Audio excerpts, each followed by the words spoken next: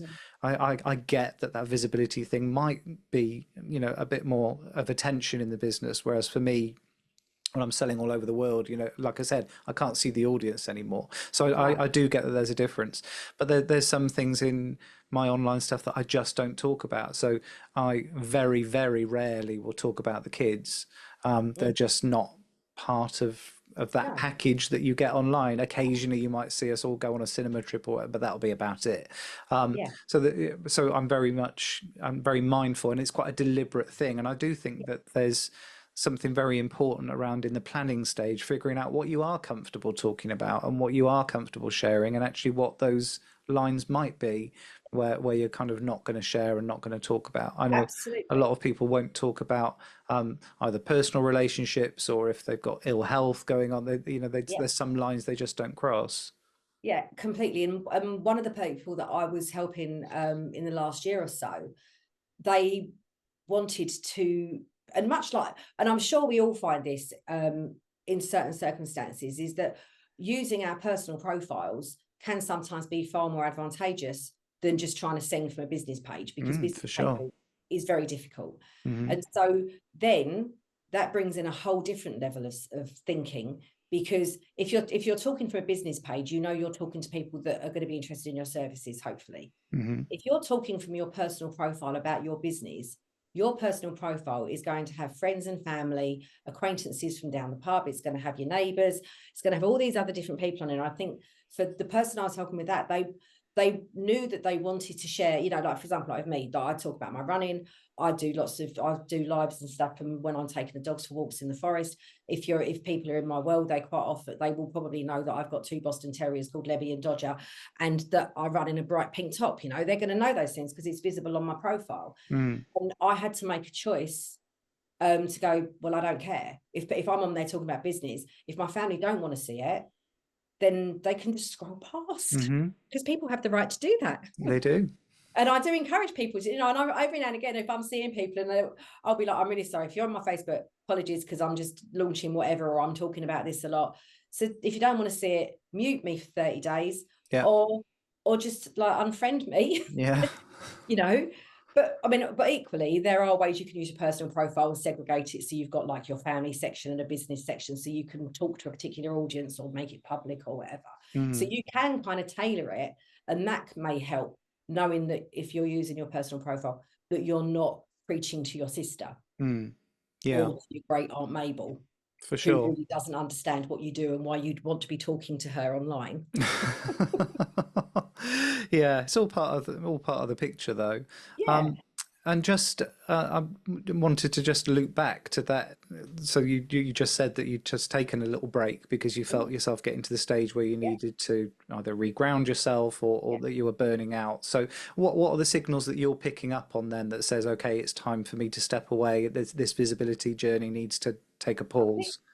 I think because I was feeling quite fatigued, and I could just feel myself getting a bit tired and a bit reluctant to be doing all the stuff that I had on my to-do list. And because I've always got, I mean, most of us have got to-do lists. We've got our whiteboard. You and I both have whiteboards. Your whiteboard's far better than mine, but mine's going to be catching up very soon, Phil. But I think, you know, we've all got those tasks that we give ourselves, and I knew that I was getting to a place where I was looking at that list and just thinking, oh God, have I really got to do that today? And then I had another load of some other stuff that went on, and it was just like some personal stuff that happened in my family. And it's like, you know, that's been quite a lot. And if I carry on, I know I could feel like I had a bit of anxiety, I was just feeling a bit overwhelmed. And it's like, actually, now's not the time to go out there doing all that stuff, because if you go out there when you're feeling that you're going to step into a place that's going to make you just want to go and rock in a corner somewhere, it's not worth it. And that's the point when you need to reach out for help to somebody, and whether that's friends, family, whatever it may be, you know, you might want to go and see a GP, whoever. But you know, if you're getting to a place where this is all feeling a bit much, you need to take a step back and you need to reassess what boundaries you've got in there to maintain your well-being. For sure. And I think those signals, for me personally, they're always a little warning that something's not aligned. There's something that I'm trying to do, or something's not aligned with my values, or you know, we've strayed from the plan a little bit. We've strayed from the path. We have, but it's a conversation needs to be, because I think so many people feel ashamed to say, actually, I'm having a really shit time, and I need to step back. Yeah. And I think but in terms of the visibility thing, I think I can look at times when trying to feed that visibility machine has very much contributed to those feelings of overwhelm, those times when I've really been close to, and I think it's been when I've been trying to put content out there that isn't me.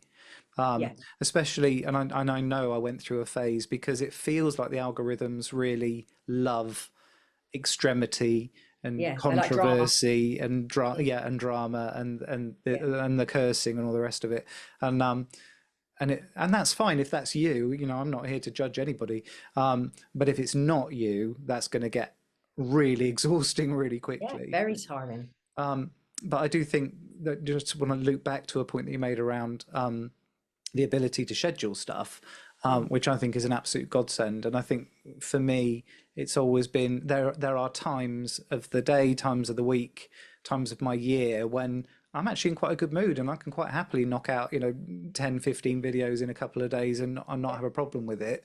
So I think scheduling lets you go with your energy rather than trying to do it because it's a Thursday. And if you don't feel like it on a Thursday, then it's going to get kind of brutal. Yeah, this is it, because it's like, I did take most of last week out, and then on Monday this week, it's like, okay, I've had I've had a lovely weekend. I'm back. All of that not had gone, and it's like, no, do you know what? I'm ready to do with it. So the first thing I did was go through, and I did 3 weeks worth of social media for the magazine, Yeah.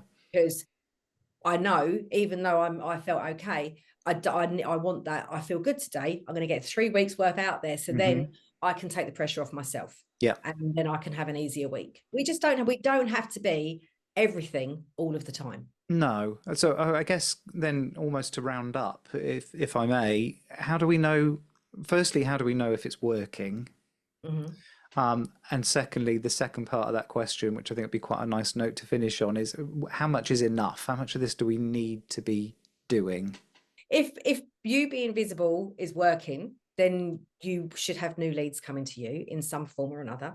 Um, and the thing is that we have to remember as well, we don't necessarily want to be overloaded with like 50 leads. Mm, Even just getting 1 or 2 leads from something you put out can give you two potential new clients. mm, If they're both spending £80 a month with you, that's like an extra 960 pounds a year. I couldn't add that up then. But so you could generate a couple of £1,000 worth of revenue mm, just getting 2 new clients. mm. Wouldn't that be great? Yeah. I wouldn't say no to that. So Um, actually, on a slight side note, then, is that what we're measuring? Is it I think it's essentially because the I number think of leads rather than chasing, we want an account with 10,000 followers? It's actually, what is that doing for the business? I don't think followers makes that. To me, I mean, now with Instagram, you can't do lives without having 1,000 followers, Mm, which is a new thing that they brought in. And so, yeah, follower numbers are important, but I think for most of us, what makes us feel comfortable in our bed at night is being able to put food on our table and a roof over our head. mm, And followers don't do that mm, unless all of those followers are connecting with you and engaging with you, which, let's face it, we know there's communities where there's like 20,000 plus people. mm, Are they all engaging? No. There's a few small people, even amongst our client bases. If we've got 1,000 clients on our books that we've built up over the course of a few years, mm. are all that 1,000 engaged with us all the time? No.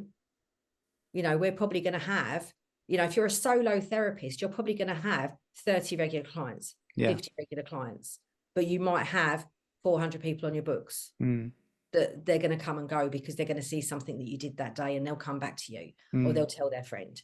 And I think follower numbers is a misnomer, personally. mm-hmm. I don't think it's the most important thing. Followers Okay. can be bought, and Yeah. I think that says it all. Yeah. So, yeah. Second part of the question, what was Second part that? of the question was, how much is enough? How much of this How are we much is supposed enough? to be doing? I think it needs to be enough that you're generating some level of contact from people to get leads or to get purchases, Mm, depending what it is that you're doing. But I think we need to be. I think, like most people now recognize, you if you want to do daily, that's great. If that works for your life and your business and you can do that, then yeah, go for it. Be visible everywhere. Make sure you're using the social media planners and schedulers, because that will make your life so much easier, because then you can show up every single day. But if you're doing it live, and and you're actually going on and posting and typing those posts out individually every day, you trying to fit that in and then not blame yourself for not fitting it in mm, is the path to ruin. mm, So you've got to do what makes you feel happy, what makes you feel content. And if you're struggling with the confidence levels to be able to do any of it, or to be able to do certain parts that you want to be able to build more on your business, mm, if it's doing walkthroughs of your business, or doing Facebook lives, or I don't know, being more in the public eye. Like someone I know near me, she's just got herself a gig writing for a local regional magazine. mm-hmm. And that can take quite a lot of confidence to do that. And if you want that kind of gig, that's going to give her so much visibility. Mm, She's going to be across the whole of Norfolk yeah. every month, talking about her salon and what she offers. Mm-hmm. What an opportunity. Yeah. But if you haven't got the confidence and that self-esteem and that internal belief, that's going to be a hard thing to do every month, because if she hasn't got that, every month she's going to be doubting herself. And I think that's the point, is at a point when you're not doubting yourself and that you're confident in what you're doing, is probably when you're doing enough. If you start Yeah. feeling anxious, you're probably doing too much. I think that's a really good note to end on. Mm. Yeah, it's about that balance with Yeah, visibility and self-care and authenticity. It's a lovely piece, everybody, listeners. You it can is. get out there and read the article. I think it's vital for us all. Yeah. Thank you so much for having me on, Phil. Thank you for having you on your own show. Yes, that's fine. I know this is always a weird one, isn't it? That's all great. And we'll speak to you next time. Take care.